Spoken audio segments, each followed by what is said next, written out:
Welcome back to Drinks and Chill. My name is Gio. This is Matt, and today we are having a blind tasting.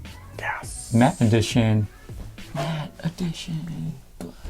Okay. So he picked one out for me to try. Yep. I don't know what it is, and I guess you're gonna go ahead and pour it. Yeah, I'm gonna pour it. All right. All right. This way.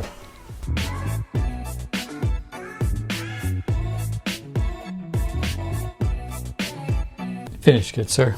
All right. All right. You ready? Ready. Nosing time. Nosing. All right. Right off the bat, I like it. Mm-hmm. I get right off the bat oak, vanilla, maybe even a cherry, milk chocolate.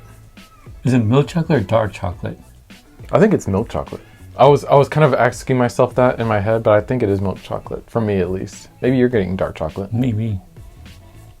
Because for me, it's a little bit richer and there's some like bitterness to it. The bitterness might be coming from something else though, like the oak, because it is very oaky. I'm gonna hold it like this so that by the time I taste it, it's warmer. Mm. Like a little bit of heaviness to it? Yeah. A little bit herbal on that smell. Herbal, like kind of licoricey sort of thing going on. Oh yeah, I can smell that. I'm getting that sort of like it just rained outside smell too. Mm. Like that fresh smell? Mm-hmm. I guess like a fresh soil sort of thing. I guess that's that herbalness that come through, like the ground. Yeah. Kind of the earthy thing going on. Mm-hmm. Tasting. Cheers.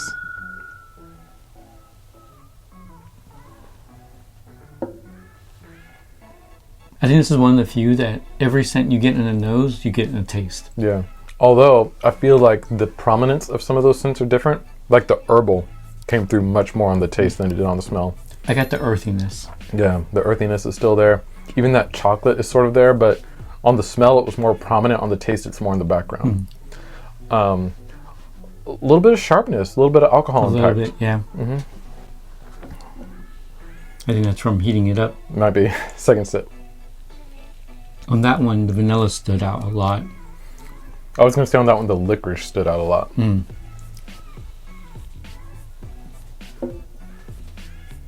I did get a bit of cherry on that one. Yeah, that's weird. On that taste, specifically, the cherry came through more. I feel like a lot of times, like after, like you taste the whiskey, you get those initial notes, and then on like your second and third tastings, those initial notes sort of become like backgrounds, and you start to notice other things. Yeah. Kind of like with peated whiskeys, like the more sips you take, the more kind of you get acclimated to the peat. So then you start to notice the other things that are in there. Mm-hmm. So I think that's what happened here. At least for me on the taste, I've kind of gotten acclimated to that herbal licorice, and now I'm getting some of the sweeter, fruitier things. Yeah. Like the cherry. Cherry. Vanilla. That chocolate's starting to creep back up. Mm-hmm. But it is getting sharper and sharper every time I try it. Normally, in other cases, the sharpness kind of flows backwards, but this one's a little bit more I don't know if it's getting more for me, but it has stayed consistent for me. consistent. Mm-hmm. Finish time? Finish time. Let's do this. Finish.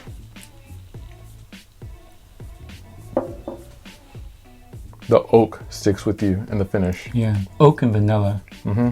And cherry. And the licorice. It was very smooth. Mm-hmm. The licorice is still there. I still taste the licorice. Yeah, I still taste the licorice. I had to like make sure. Yep, it's still there. Is it just me or was that creamy? Yeah, a little bit. All right, so second finish sip, the vanilla stood out big time for me. Second sip, everything stayed consistent. I'm still getting that licorice, the oak, maybe even like a little hint of the milk chocolate, but not a lot. I don't know if I'm getting licorice or not. I got the licorice on the first sip. On the second sip, it kind of mellowed out a bit, but I definitely got it on the first sip, like big time. Like, am I mistaking the bitterness for licorice, or the licorice for Maybe, bitterness? or like herbalness. Maybe. Finish is not bad. Nope, I like it. It's really smooth on the finish. Mm-hmm.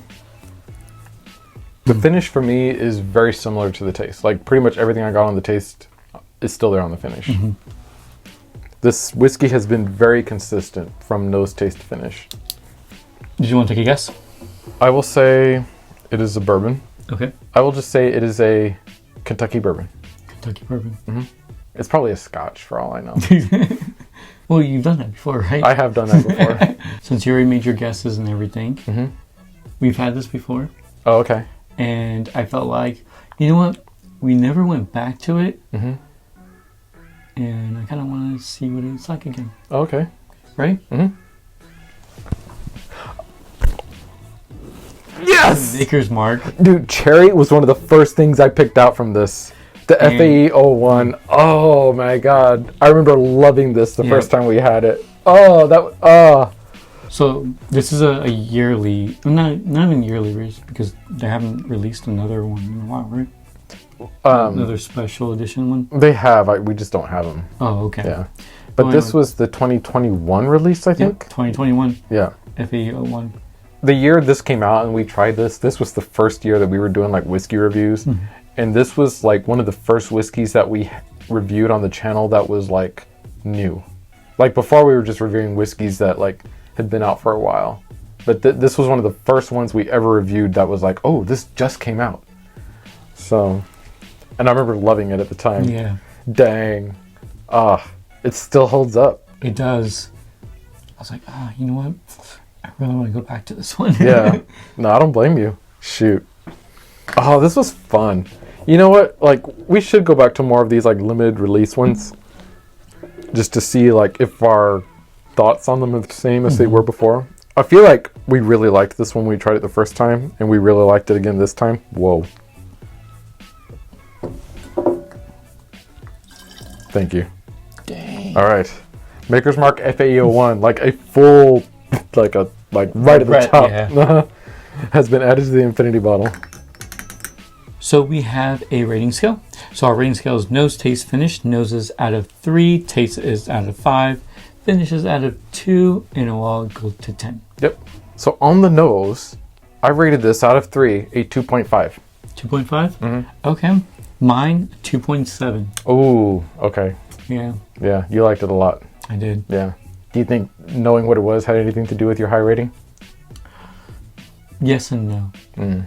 The reason why I say yes and no is Maker's Mark is my go-to for everything. But I think I still rate it high. The reason why I say no is because I just don't know.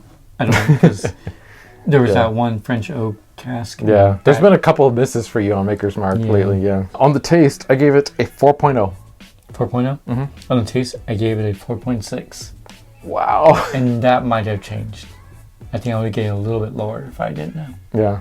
Okay. Probably like a 4.1, 4.2. Yeah. On the finish, I gave it a 1.6. 1.8 on the finish. Wow. Okay. Yeah. Okay.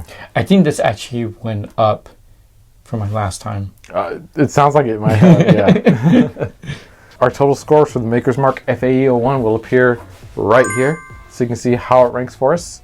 And then our leaderboard with our top 10 whiskeys of the year so far will pop up. We haven't done 10 yet, so, you know, it'll just be however many we've done. I think this will be up there. Or 7? 6 or 7 we've done. So that is our review of Maker's Mark FAE-01 Special Edition. Yeah.